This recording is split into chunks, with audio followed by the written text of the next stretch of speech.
Good morning. Today is October 29th, 2023, and this is the weekly Bitcoin price forecast, seeing where price has gone in the past week and seeing where it could potentially go in the future.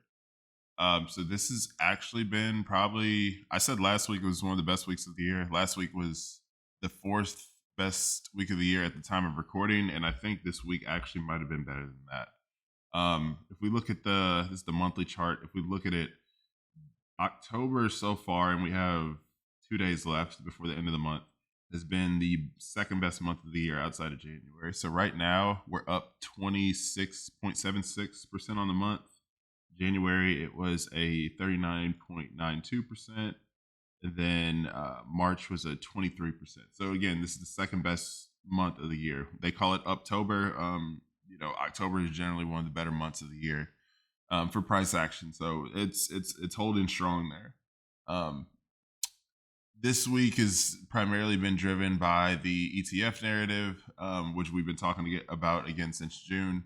A lot of rumors swirling around about what could potentially happen in the next couple months. A lot of optimism has entered the market, and no, it's been pretty good. So again, we can see that this month has absolutely dwarfed the other months. Like we had this big ranging motion, but now we're finally moving to the upside. So this is good. This is definitely a good thing.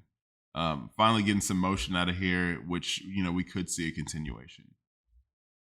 And we got, where did we get up to? We got all the way up to about 35,000. We got up to a high of 35,157 on Bitcoin. So that's pretty good. I mean, we absolutely shattered. I've been saying for months that we have to shatter the $32,000 range. So we did that. We met it. We exceeded it, and we closed above it on multiple charts. So again, this is your weekly chart. We haven't quite closed the week just yet. That'll happen, I think, at about 6 or 7 o'clock this evening. But it's a Sunday. Price doesn't really move that much on the Sunday. So, I mean, pretty much what your price is on Friday is going to be what your price is for the week. But yeah, no, this is good. This is very good. So we had a strong week last week. Again, I said that was about the fourth best week of the year. This is a 13.94% week. This is a 10% week. So this should actually, that was 15%. This was 26%. So yeah, this is now the fourth best week of the year. So it's been a very strong move. So we came out the gate and just absolutely, rocketed it up to the upside. So at this point, I mean, if we look at where we're at price action wise, we are right here. We could see a pause in price if we get up to 37,000 right here. You see a little bit of imbalance there.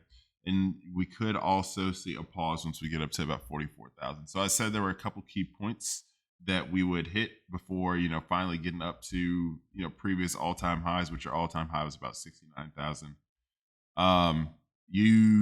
I expect to pause around 37,000. I expect to pause around 44,000. Little pause around 53,000. There's not a whole bunch of imbalance there, but and then also again around 62,000. There'll be a lot of selling. There'll probably be some about like 50,000 as well too. Again, because that's a very psychological level. It's a round number, so 50,000 is somewhere in here. You see, there was a lot of pausing right here, so we could see another pause at that point. But again, we see this big swoop here, and now we're actually rocketing up to the upside. So this is good. Everything that we have been looking at for the past couple of months, it's starting to come out and play out. We're nearing the end of the year. I think historically November is one of the best months. I think November actually is the best month for the year of the year historically over the past 10 years or so, since they've actually been 10 to 13 years since they've actually been keeping track of Bitcoin's price action. So that just adds extra fuel to the fire that we could see more upside. But potentially we could see some more downside too before we go up. And by downside, I mean we could pull back down to a different, I mean maybe like 31,000, and rock it back up to kind of retest this area and go back up. But we'll see. We'll see how that ends up playing out. So now we're on the daily chart. Again, we look at these drawings that we've had consistently over time. So I mean, we had this daily demand zone, and I've been basically saying that we've had 6 months. Like if we look at it here, this is the start of these demand zones that started around, what was that, March. So you had to rocket up in March, and then that continued all the way up through April, and then you tried it again in June and July. Couldn't break the upside, but also you could not break the downside either. So this is about the $25,000 range. So from March all the way until current day is about 6 months, 6 to 7 months. Um, Bears had the opportunity for 6 or 7 months to push it below 25,000, and they were unsuccessful in doing so. Like this entire month was about as close as they were going to get, and they were unsuccessful in pushing that price below.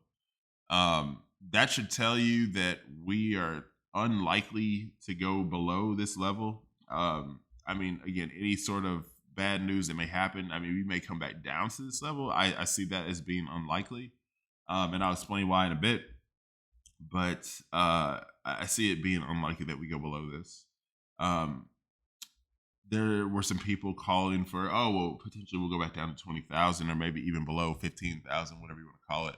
I personally think that's a bit of nonsense. Again, barring any type of major economic event that we could have that just absolutely shatters price. But even still, I think that could have the opposite effect for Bitcoin. Like I've been saying, in the same way that we had in March of this year, what was that, February leading into March, again, Silicon Valley and all the regional bank, basically the regional bank crisis that we had. That actually ended up propelling Bitcoin, because what people ended up doing was seeing like, okay, well, these banks aren't super safe. Let me get my money into something that is much more stable, more stable than, again, the holding money in the banks and the banks not being secure and all this other stuff. So that could end up having the opposite effect, which you'll end up probably seeing a drawback and then like a major rocket off to the upside. So anyway, as I was saying, like you could see some type of pullback down to 32,000, 31,000 before going up to the upside. I think that would be healthy. Again, we had a major rally at this point and then just kind of a consolidation. So you had Monday, Tuesday, Wednesday, Thursday, Friday, Saturday, Sunday. All of these is pretty much range. So I mean, your major action was on Monday and Tuesday and Wednesday, and then we've just been kind of consolidating ever since then. Could be in preparation for another move up, and could be basically a resistance here, waiting to push price down again before going back up. So at this point, we have thoroughly broken this this long-term support and resistance that I've been talking about. So again, I'll pull this here and consider that to be broken. This daily demand zone was never broken to the downside, but it is good to see that we've broken it to the upside. So let's look at what some of the new areas that we formed are. So again, we have this daily demand zone. We have this daily demand zone.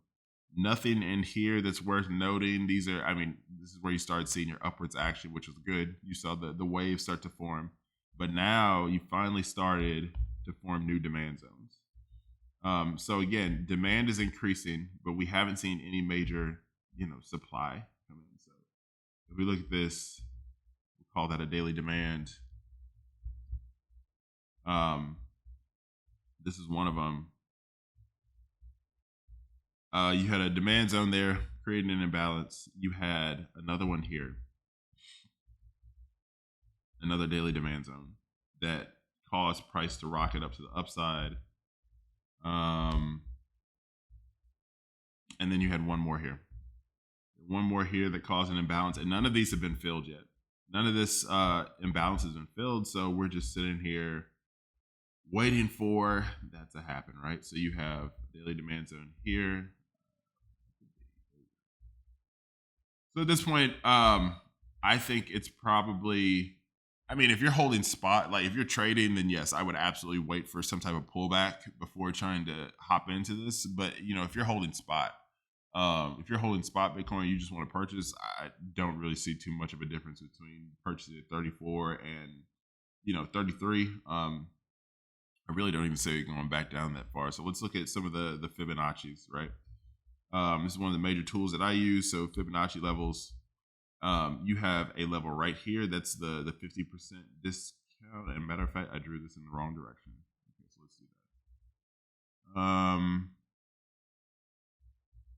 So you have, yeah, there we go. So you have a 50% pullback from the high of this move would be coming back down to 30,000. A 61.8, which is a Fibonacci level, would be a pullback to about 29,000. So this is about 31,000. This is about 30,000. And this is the 78.6% pullback, which is a very, very deep pullback, especially when you have an uptrending move like this that goes pretty much vertical. That would take you down to about 28,000. So again, you have a lot of things in the way. So you have, let's put some more moving averages on. So I have one moving average on right now, and that is the 200, I believe. We'll change one of these to gold. So we'll put a 100 on. We'll put a 50 on as well. Let's make that gold. And then we have this.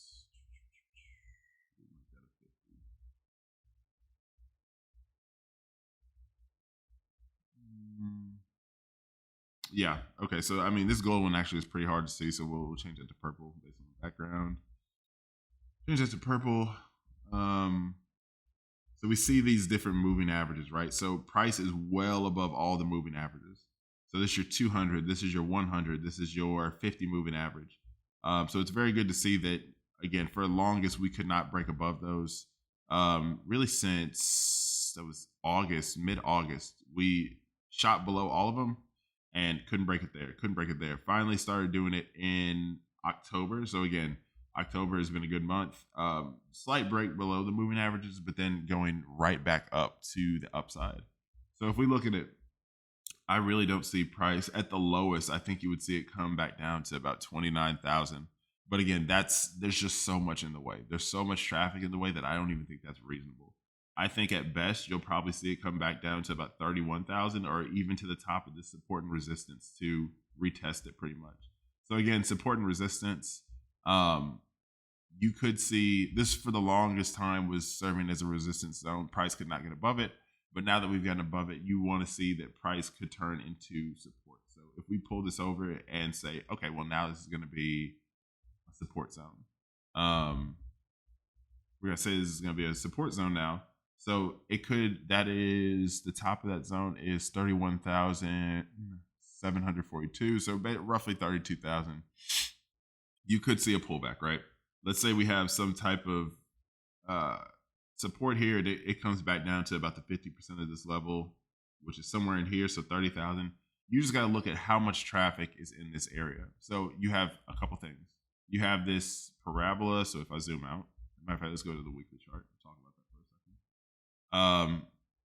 If I zoom out, you have this parabola that's going right here. Again, we're following it perfectly. Going to the upside, we see that swoop. So you have that in the way, this yellow line. You have the parabola. You have the support and resistance. You have the 50% Fibonacci. You have the 61.8 Fibonacci. You have the daily demand. You have another daily demand. All of this in this area, there's just so much traffic to where I don't really see it going back any lower. Not too much lower. And then once you start getting down here, you start getting in the way of the moving averages too. As a matter of fact, since this is such a strong move, let's change this to the 21 moving average. Change it to the 21 and we'll see where that puts us. That puts you right here. So when you have a really strong trending move like that, you may even only see it pull back to the 21 as opposed to all the way to the 50. Waiting for that deep of a pullback can make you miss a move and make you miss out on potential price action. So with all that being said, I think we're in a very good spot in terms of predictive where we could go. I would like to see a pullback. I would like to see a pullback to about 32,000 before continuing to the upside. At least 32,000, but even 31,000 would be even better. Seeing that drop would be super healthy in my opinion, and it would give you more fuel to go to the upside, and it would kind of help to validate this parabola as well. That's just that continued bouncing motion. So I think we could see a pullback here. Again, we're going into November, going into the end of the year. So you could, you could see price just continue all the way up to about 38K, but at some point there will be some type of pullback before a continuation upwards. Nothing goes up forever. And if it does, you're probably going to be witnessing some type of crash event as well too. Not really crash, but there will be a pullback eventually, right? Like eventually you run out of buyers, and once you run out of buyers, like you have to pull price back again before continuing on to the upside. So you have, last thing I'll talk about is just this consolidation area that we have right here. There's a bit of consolidation right here, which, coming up. Now you have your 21 moving average. And I mean, even on the 4-hour chart, this year 200, 100, and 21 right here. So yeah, I just don't see it going below 31,000. This is a very tight consolidation range. And again, we're in the weekend right now. So, I mean, take that with a grain of salt. Up, down, up, down. I think you'll see this and then upside, and then we'll just go from there. So, not really too much else to talk about at this point. Thank God we're finally getting some price action, so there is some type of forecast to be made. But yeah, long story short, pull back before continuing to go back up. So I don't really have too much else. Again, this has been Chris Talks Crypto. Check out any crypto resources on christalkscrypto.com, and I will see you guys on the moon. Take care.